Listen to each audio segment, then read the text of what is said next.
Hello traders, welcome back to our channel. दोस्तों, आज की वीडियो में हम एक ऐसा इंट्राडे ट्रेडिंग का सेटअप डिस्कस करने वाले हैं कि जो बहुत सारे लोग इंट्राडे ट्रेडिंग करते समय इग्नोर करते हैं। वो बहुत सारे इंडिकेटर्स देखेंगे, चार्ट पैटर्न्स देखेंगे, कैंडलस्टिक पैटर्न्स देखेंगे और उसके हिसाब से ट्रेड को आइडेंटिफाई करके ट्रेड करने की कोशिश करेंगे। लेकिन आज के दिन में जो भी हम सेटअप देखने वाले हैं उसको वो जब भी ट्रेडिंग करते हैं तो इसको मल्टीपल टाइम्स देखा जाता है कि वो इग्नोर करते हैं। अगर हम ये सेटअप को देखकर खाली यही सेटअप के हिसाब से भी ट्रेड करते हैं तो भी हमें रिजल्ट अच्छा खासा मिलेगा। ये सेटअप ऐसा है कि इवन आपको इसमें इंडिकेटर्स भी इंसर्ट करने की ज़रूरत नहीं है। यहाँ पे मार्केट ही इटसेल्फ आपको आगे की डायरेक्शन बता देगा और आपको खाली वही डायरेक्शन में ट्रेड लेना है। ये वीडियो आप पूरा देख लीजिएगा, इसके ज़रिए आपको एक अच्छा खासा सेटअप सीखने को मिलेगा। पहले हम यहाँ पे ये समझ लेने की कोशिश करते हैं कि मोस्ट ऑफ द ट्रेडर्स के साथ प्रॉब्लम क्या होती है।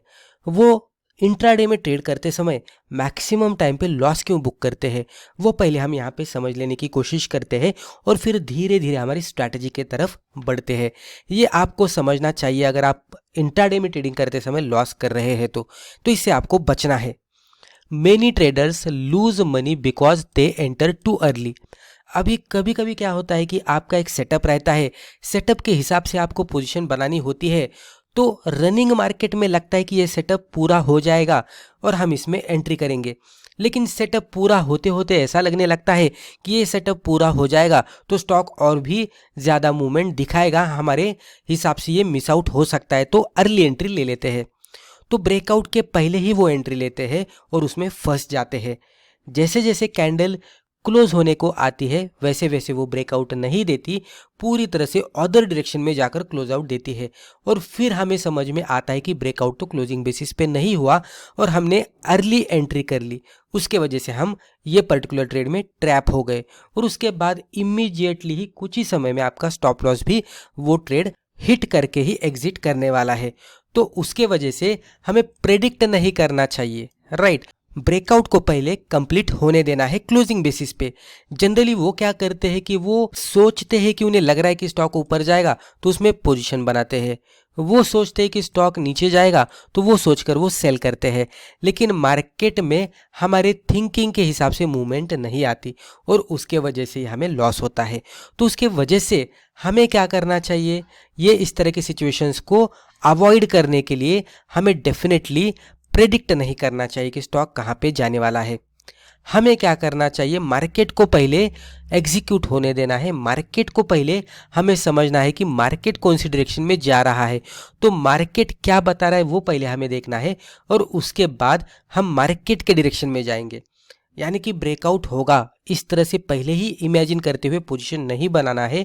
तो मार्केट को पहले ब्रेकआउट क्लोजिंग बेसिस पे देने देना है और जैसे ही ये ब्रेकआउट क्लोजिंग बेसिस पे बनता है तो मार्केट हमें बता रहा है कि अभी ये ऊपर जाने वाला है या तो नीचे जाने वाला है ब्रेकआउट के बाद, यानी कि ब्रेकआउट के डायरेक्शन में मार्केट जाने वाला है।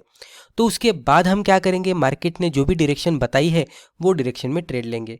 यानी कि हम प्रेडिक्ट करने के बजाय मार्केट जो भी मूवमेंट दिखाता है उस पे हम खाली रिएक्ट करेंगे। दोस्तों, अगर आपको स्टॉक मार्केट सीखना है तो Amazon पर जाकर आप हमारी बुक पढ़ सकते हैं या तो Udemy पे जाकर आप हमारे वीडियो कोर्सेज भी देख सकते हैं। अब हम यहाँ पे देखते हैं कि सेटअप क्या है। ये सेटअप अगर आप समझेंगे तो आपको समझ में आएगा कि ये स्ट्रेटजी कितने सिंपल तरीके से वर्कआउट होती है, क्योंकि ये कॉम्प्लिकेटेड सेटअप नहीं है, बहुत ही सिंपल सा ये सेटअप है। खाली ये सेटअप के साथ हमें दो तीन चीज़ों का ध्यान रखना है। ये सेटअप खाली दो लेवल के अकॉर्डिंग वर्कआउट होता है, जो कि प्रीवियस डे की हाई लेवल होती है और प्रीवियस डे की लो की लेवल होती है। दैट्स इट, इतना ही हमें देखना है। मॉर्निंग में जैसे ही मार्केट ओपन हो रहा है उससे पहले ही हमें क्या करना है कि कल के दिन का जो भी मार्केट का हाईएस्ट हाई था और लोएस्ट लो का प्राइस था तो वो मार्कआउट करके रखना है। यही लेवल्स हमें बता देंगे कि आगे जाकर बायर्स विन करने वाले हैं या तो सेलर्स जीतने वाले हैं। जहाँ पे भी हमें पता लग जाएगा कि बायर स्ट्रांग है हम बाय करेंगे, जब भी हमें लगेगा सेलर स्ट्रांग है हम सेल करेंगे। किस तरह से वो भी अभी हम देखते हैं। तो पहले हम देखते हैं द लॉन्ग ट्रेड सेटअप। हमें अगर कोई स्टॉक में बाय करना है तो किस तरह से करना है, तो स्ट्रैटेजी को तो हम अप्लाई करेंगे, लेकिन जब भी हमें बाय करना होता है तो पहले कुछ चीज़ों का हमें ध्यान देना है। ओवरऑल मार्केट बुलिश मोड में है क्या, स्टॉक जो भी सेक्टर में ट्रेड करता है वो सेक्टर बुलिश मोड में है क्या, स्टॉक अगर मिड कैप स्मॉल कैप से है या तो लार्ज कैप से है तो वो इंडेक्स बुलिश मोड में ट्रेड कर रहा है क्या, ये स्टॉक के आप पीयर्स भी देख सकते हैं वो भी बुलिश है क्या, और जो स्टॉक में आप ट्रेड कर रहे हैं वो भी स्टॉक बुलिश है क्या, वो भी आप देख सकते हैं। जब भी ये सब कुछ हमें बुलिश दिखता है तो वो स्टॉक में हमें ये पर्टिकुलर स्ट्रैटेजी के साथ ट्रेड करना है, ज़्यादा कॉम्प्लिकेशन फिर नहीं करना है। जब भी हमें बाय करना है तो वही स्टॉक की प्रीवियस डे का हाई हमें मार्कआउट करके रखना है। मार्कआउट करने के बाद हमें वेट करना है कि इसका ब्रेकआउट क्लोजिंग बेसिस पे कब होता है। हमें क्या करना है, डेली चार्ट पे इसके हाई लो मार्कआउट करके रखने हैं और ब्रेकआउट वो पर्टिकुलर ट्रेडिंग सेशन में 5 मिनट के कैंडल पे देखना है कि 5 मिनट की कैंडल ब्रेकआउट देकर क्लोजिंग देती है क्या। तो look for strong volume during the breakout, breakout के कैंडल पे स्ट्रॉन्ग वॉल्यूम मिल रहा है क्या, तो वो भी हमें देखना है। जब भी ब्रेकआउट मिलता है वॉल्यूम के साथ तो ब्रेकआउट यहाँ पे कंफर्म होता है, तो ब्रेकआउट वाले कैंडल के हाई के ऊपर हम एंट्री करेंगे।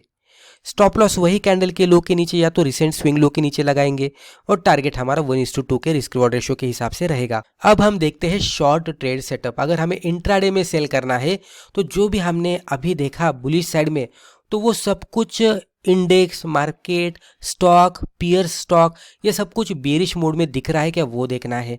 अगर वो दिख रहा है तो प्रीवियस डे का लो मार्कआउट करना है और उसका ब्रेकआउट होता है क्या लो को क्लोजिंग बेसिस पे 5 मिनट के चार्ट पे ट्रेडिंग सेशन में, तो वो देखना है।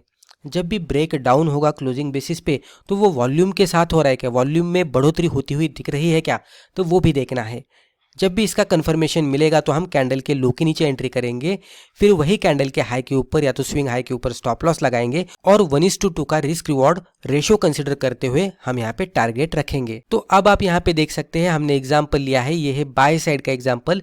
यहाँ पे आप देख सकते हैं डी यानी डेली चार्ट है प्रीवियस डे का, कंसिडर करते कि सब कुछ हमें यहाँ पे बुलिश दिख रहा है तो ये डेली चार्ट का हमने यहाँ पे हाई मार्कआउट किया। करंट डे सेशन में यानी कि ट्रेडिंग सेशन के डे में हमने उसको 5 मिनट के कैंडलस्टिक चार्ट पे कन्वर्ट किया। जैसे ही 5 मिनट की कैंडल ब्रेकआउट देती है हाई को क्लोजिंग बेसिस पे, तो ये कैंडल के हाई के ऊपर एंट्री करनी है, लो के नीचे स्टॉप लॉस लगाना है और रिस्क रिवॉर्ड रेशियो 1:2 का कंसिडर करते हुए हमें टारगेट रखना है। उसी तरीके से अगर आप यहाँ पे देखने की कोशिश करेंगे तो जब भी हमें सेल करना होता है तो हर एक सिचुएशन बेरिश मोड में दिख रही है क्या, वो देखना है। उसके बाद डेली चार्ट पे हमें इसका लो मार्कआउट करके रखना है। लो को करंट ट्रेडिंग सेशन की 5 मिनट की कैंडल नीचे जाकर क्लोज आउट देती है क्या, ब्रेकआउट देती है क्या, तो वो देखना है इसके लो को। जैसे ही ब्रेकडाउन मिलता है तो कैंडल के लो के नीचे एंट्री, हाई के ऊपर स्टॉप लॉस और रिस्क रिवॉर्ड रेशियो 1:2 का कंसिडर करते हुए हम टारगेट एक्सपेक्ट करेंगे। मल्टीपल टाइम्स आपको ये टारगेट अच्छी तरह से आता हुआ दिखेगा अगर मार्केट का सेंटीमेंट आपके ट्रेडिंग के डायरेक्शन के सेंटीमेंट के अकॉर्डिंग उसको अलाइन कर रहा है तो ही। अब ये सबसे इंपॉर्टेंट पॉइंट हो जाता है the biggest mistake traders make. अब यहाँ पे क्या क्या मिस्टेक हो सकते हैं, उसे किस तरह से बचना है वो हमें देखना है। तो सबसे बिगेस्ट मिस्टेक यही होती है कि एंटरिंग बिफोर द ब्रेकआउट। कभी कभी क्या होता है कि 5 मिनट की कैंडल होती है तो 2 मिनट 3 मिनट खत्म होने के बाद ही लगने लगता है कि कैंडल ब्रेकआउट दे रही है, तो कभी कभी लगता है कि ये मिस आउट हो सकता है। तो उससे बचने के लिए वो जल्दबाजी में एंट्री करते हैं और फिर 5 मिनट खत्म होते होते वो ब्रेकआउट क्लोजिंग बेसिस पे नहीं होता, कैंडल नीचे आकर क्लोज आउट देती है और उसी टाइम पे आप उसमें ट्रैप हो जाते हैं और इमीडिएट बेसिस पे आपका स्टॉप लॉस तो हिट ही होने वाला है। तो कभी कभी रेजिस्टेंस के नीचे एंट्री करके हम फंसने की संभावना होती है, तो उससे बचना चाहिए। क्लोजिंग बेसिस पे ही ब्रेकआउट मिलना चाहिए। तो ये सबसे इंपॉर्टेंट है, इसको ध्यान देना हमें चाहिए कि डोंट ट्रेड एक्सपेक्टेशंस। एक्सपेक्टेशन को ट्रेड नहीं करना चाहिए कि हमें लग रहा है कि ये ऊपर जाएगा, हमें लग रहा है कि ये नीचे जाएगा, तो ये हमारे एक्सपेक्टेशन है, उसको ट्रेड नहीं करना है। ट्रेड किसको करना है, ट्रेड करना है कन्फर्मेशन को, यानी कि पहले मार्केट को प्रूव करने दो कि उसको कौन से डायरेक्शन में जाना है, उसके बाद हम हमारी एक्शन लेंगे। यानी कि पहले मार्केट हमें डायरेक्शन बताएगा, मूवमेंट बताएगा और उस पर हम रिएक्ट करेंगे, हम उससे पहले कुछ भी नहीं करेंगे। ये भी एक सबसे इंपॉर्टेंट पॉइंट हो जाता है रिस्क मैनेजमेंट रूल्स। कभी भी इंट्राडे में जब भी हम ट्रेड करते हैं या तो इवन आप स्विंग ट्रेडिंग कर रहे हैं या तो इन्वेस्टमेंट भी कर रहे हैं, तो सबसे पहले हमें रिस्क मैनेजमेंट पे ध्यान देना होता है कि किस तरह से हम हमारी कैपिटल को बचाते बचाते ट्रेड करें। जब भी हमारे पास कैपिटल बची रहेगी तो ही हम अगले दिन में ट्रेड कर पाएंगे। अगर हम कैपिटल के साथ कंटिन्यूस बेसिस पे ओवर ट्रेडिंग कर रहे हैं, रिवेंज ट्रेडिंग कर रहे हैं, तो कुछ ही समय में हमारी कैपिटल खत्म हो जाएगी और हम मार्केट में से ही एग्जिट करेंगे। अगर हम रिस्क को मैनेज करते हुए ट्रेड करेंगे तो हमारे पास कैपिटल बची रहेगी और अगले दिन के लिए हमारे पास ट्रेडिंग का मौका रहेगा, क्योंकि हमारे पास कैपिटल है, क्योंकि कैपिटल इज किंग, राइट। तो ये भी हमें समझना है। तो कैपिटल जब भी हम बचाएंगे तो ही हम आगे जाकर प्रॉफिट कमाएंगे। तो ये पहले हमें ध्यान देना है कि कोई भी सेटअप जो होता है, ट्रेडिंग सेटअप, वो 100% एक्यूरेसी के साथ वर्कआउट नहीं होता। इवन जो प्रोफेशनल ट्रेडर्स होते हैं उनको भी लॉस होता है। तो वो लॉस से बचने के लिए क्या करते हैं, रिस्क मैनेजमेंट करते हैं। यानी कि 1000 रुपये इसका लॉस हो रहा है पर ट्रेड, तो 2000 का प्रॉफिट मिलना चाहिए। इस तरह से वो एटलीस्ट 1:2 के रिस्क रिवॉर्ड के साथ ट्रेड करते हैं। वो कभी भी बड़े बड़े क्वांटिटी के साथ ट्रेड नहीं करते। इंस्टेड वो क्या करते हैं कि उनका जो भी ओवरऑल कैपिटल है तो उसका वो 1% या तो 2% ही कैपिटल रिस्क में लगा देते हैं। तो वो पहले कैपिटल को प्रोटेक्ट करते हैं और उसके बाद ही उनको प्रॉफिट मिलता है। तो पहले कैपिटल को प्रोटेक्ट करना और फिर प्रोटेक्ट करते करते प्रॉफिट कमाना, इस तरह से अगर हम आगे जाएंगे तो ही हम मार्केट में सक्सेसफुल हो पाएंगे। तो दोस्तों मुझे लगता है कि वीडियो के ज़रिए हमने जो भी इन्फॉर्मेशन आपके साथ शेयर की है आपको नॉलेजेबल लगी होगी। वीडियो अगर फ़ायदेमंद लगा तो वीडियो को लाइक ज़रूर कीजिएगा और इसी तरह के बिगिनर फ्रेंडली वीडियोज़ आगे भी देखने के लिए हमारे चैनल को सब्सक्राइब करके बेल आइकन को भी क्लिक कीजिएगा। धन्यवाद।